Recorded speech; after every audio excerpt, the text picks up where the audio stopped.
later on is interoperability.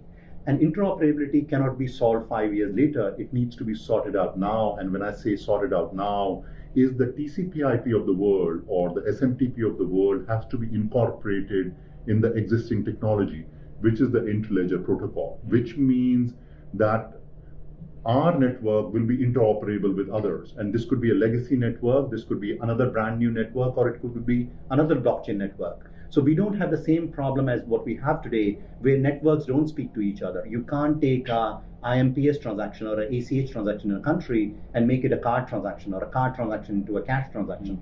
Right? These networks are not interoperable. They don't speak with each other, and they are essentially silos. But we envision the world where the whole world will not be on one blockchain, but there'll be pools of networks, but they will be connected with something like ILP, which is like the TCP/IP of the world. But it needs to be sorted today, or it needs to be built into the architecture today. It can't be done in 2025.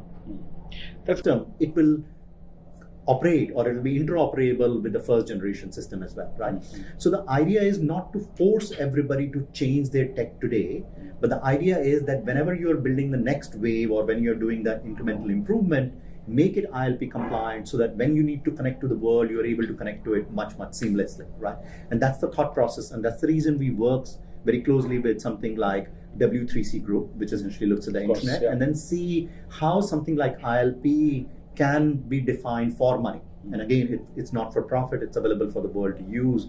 And then institutions can build their systems and their technology at their own pace, but incorporate the ILP as a protocol, so that tomorrow when they're looking for interoperability, it's not a challenge at that time, because it'll be unsolvable 5 to 10 years later. So in some way, what you would find is that initial growth will be slow, because clearly as people are building use cases on the top of it, those use cases are taking off, but the impact in the long term will be very significant. And we are very clear about it. And that's also one thing I really like about Ripple. We're not just thinking about here and now, but we are thinking that 5 years later, what is the problem that is going to bite us? And let's solve for it today, because it'll be unsolvable later on. Right.